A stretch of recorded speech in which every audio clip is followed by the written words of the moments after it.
Hello, good morning mga idol. Flex ko sa inyo itong tanim kong libas. Ayan. Ito yung kanyang puno. Ito yung, hindi. Ito yung pinanggalingan niya. Mother pinakananay.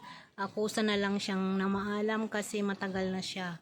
Nasa more than 10 years na. So, para bago siya mawala ay nagpunla ako ng kanyang buto.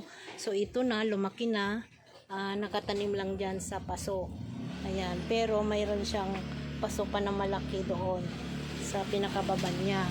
Ang kanyang dahon ay pwedeng ang lasa nito ay maasim. So pwedeng gamitin pang luto para sa sinigang.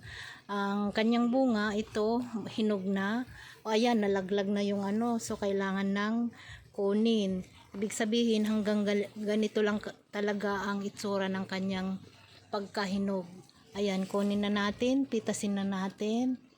Buo na nating pitasin para kasi ang kanyang pag pinitas natin siya magsasanga uli.